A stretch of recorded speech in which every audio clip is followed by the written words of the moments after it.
Salam sejahtera, tuan-tuan, puan-puan yang dihormati dan dikasihi sekalian. PH yakin sapu bersih kerusi parlimen di KL, kata Rafizi.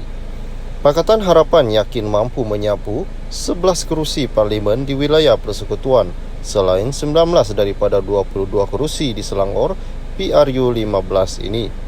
Timbalan Presiden PKR Rafizi Ramli berkata pihaknya turut menjangkakan PH bakal melakukan kejutan besar di Negeri Sembilan selain berpotensi memenangi 13 hingga 15 kerusi di Johor. Beliau berkata bacaan itu diperoleh berdasarkan kajian syarikat tinjauan awamnya Invoke Malaysia dengan mengambil kira situasi semasa. Mengulas lanjut katanya, beliau sokongan Negeri Sembilan terhadap PH adalah lebih baik berbanding PRU 14 pada 2018. Sebanyak 10 kerusi parlimen sedia ada di wilayah persekutuan.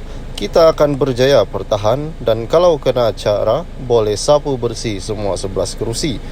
Di Selangor ditambah dengan perpecahan dalam UMNO, Tan Sri Nur Omar menangis setiap malam digugurkan pertahan kerusi Tanjung Karang. Saya tidak bimbang, kita dalam keadaan baik untuk menang 19 hingga 20 kerusi. Sementara itu di Negeri Sembilan, daripada gaya sekarang negeri itu sedang mendahului. Kalau ada kejutan besar, ia akan datang dari Negeri Sembilan. Katanya pada ceramah Mega Ayu Malaysia Kita Boleh di sini malam tadi. Pada PRU 14 4 tahun yang lalu, PH berjaya membentuk kerajaan dengan majoriti muda apabila meraih 113 kerusi yang disumbangkan daripada gabungan parti PKR Bersatu DAP dan Amanah. Namun pentadbiran PH hanya mampu bertahan selama 22 bulan sebelum ia digantikan dengan kerajaan PN yang dibentuk hasil daripada langkah Sheraton 2020. Pada masa sama, Rafizi juga calon comeback to Parlimen Pandan. Berkata beliau turut mengingatkan timbalan Presiden UMNO Datuk Seri Muhammad Hassan supaya berhati-hati kerana Rembau bukanlah kerusi selamat buat bekas Menteri Besar Selangor 9 itu. Beliau berkata strategi Barisan Negeri iaitu Nash BN meletakkan Menteri Kesihatan Khairi Jamaluddin di Sungai Buloh, Selangor bagi beri laluan buat ahli Dewan Undangan Negeri Adun rantau itu dikhawatiri boleh makan diri. Jadi Tokmat hati-hati, Rembau tak selamat. Yang paling sedih untuk Tokmat kalau campak KJ ke Sungai Buloh, dia ingat dia selamat, dia kalah kat Rembau, katanya. Rafizi berkata bagi Perak, Presiden PKR Datuk Seri Anwar juga calon Parlimen Tambun sedang berusaha merampas semula negeri yang berjaya dibentuk selepas PRU 14 namun turut tumbang selepas langkah Sheraton. Selain itu, gelombang sedia ada perlu ditambah baik untuk PH meraih kerusi di Melaka, katanya. Salam sejahtera, tuan-tuan, puan-puan yang dihormati dan dikasihi sekalian.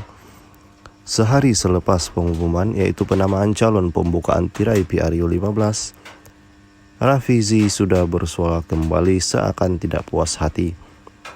Yang berbunyi, tunggu pendedahan kepincangan PN Isnin nanti, kata Rafizi. Timbalan Presiden PKR Rafizi Ramli memaklumkan akan mendedahkan lebih banyak kepincangan dan rasuah yang berlaku sepanjang pentadbiran Perikatan Nasional selama 30 bulan pada Isnin ini.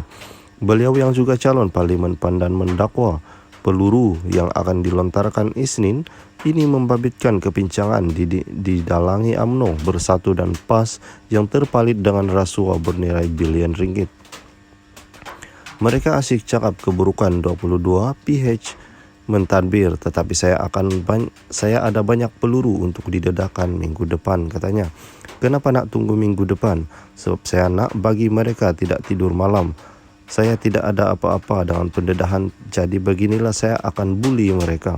Biarkan Muhyiddin, Tan Sri Muhyiddin Yassin dan Zahid Hamidi fikir apa yang nak keluar ini, katanya ketika berucap pada ceramah Mega Ayu Malaysia Kita Boleh di sini.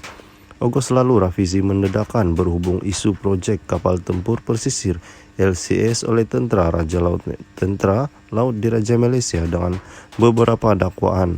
Antaranya, Bonstead Naval Shipyard Sendirian Berhad menerima dokumen sebut harga daripada Naval Group yang dikenali sebagai DCNS sebelum surat lantikan LOA Kerajaan Malaysia. Dalam perkembangan berasingan, Rafizi mendakwa jangkaan dan bacaan semasa menunjukkan PH mendahului Negeri Sembilan Selangor dan wilayah persekutuan. Malah beliau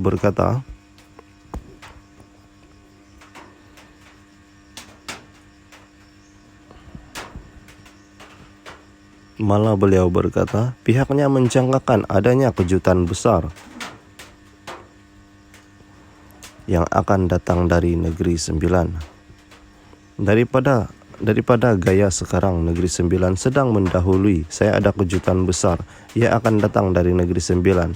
Maka Tokmat, hati-hati kerana Rembau tidak selamat. Mereka campak Khairi Jamaluddin ke Sungai Buloh dan Tokmat akan kalah nanti di Rembau kerana kita nampak ada peningkatan yang baik dalam sokongan PH di Negeri Sembilan, lebih baik berbanding PRU 14, katanya. Salam sejahtera tuan-tuan, puan-puan yang dihormati dan dikasihi sekalian. Tadi pagi, pembukaan tirai PRU 15 sudah bermula, iaitu bermulanya penamaan calon di seluruh negara yang bermula daripada 9 hingga 10 pagi. Satu perkara yang hangat yang amat mengujakan seluruh rakyat Malaysia, iaitu jangan sentuh isu agama perkauman ketika berkempen. Itu adalah yang paling penting tuan-tuan dan puan-puan. Ketua Polis Negara Tan Sri Ashil Sani Abdullah Sani memberi amaran kepada calon PRU 15 untuk tidak menyentuh isu yang boleh menggugat ketenteraman awam ketika berkempen. Beliau berkata isu berkaitan agama perkauman dan menyebabkan dakwaan tidak benar boleh menjejaskan keamanan. Katanya terdapat pandangan daripada sebahagian pemerhati politik bahawa proses berkempen dan pengundian PRU 15 ini akan berjalan dalam keadaan sengit disebabkan perkembangan semasa. Bagaimanapun beliau yakin masyarakat hari ini lebih matang dan tahu membezakan yang baik dan yang buruk. Saya ingin tegaskan di sini bahawa polis bersama SPR serta agensi lain berkaitan akan melakukan pemantauan setiap masa dalam memastikan proses berkempen dan pengundian dilaksanakan mengikut peruntukan undang-undang. Semua pihak perlu berkempen dengan mengamalkan etika yang baik, mematuhi peraturan berkempen dan tidak melakukan kekacauan serta provokasi yang boleh menimbulkan ketegangan dan mengganggu gugat ketenteraman awam. Katanya selepas melawat progres penamaan calon di pusat komuniti Bukit Bandaraya di sini. Beliau berkata, PDRM sentiasa bersiap siaga dengan sebarang kemungkinan apabila seramai 953,000 pegawai dan anggota polis seluruh negara digerakkan untuk menugaskan PRU kali ini. PDRM juga telah mengaturkan penugasan OP Cantas khas untuk menjalankan risikan, pemantauan dan mengambil tindakan terhadap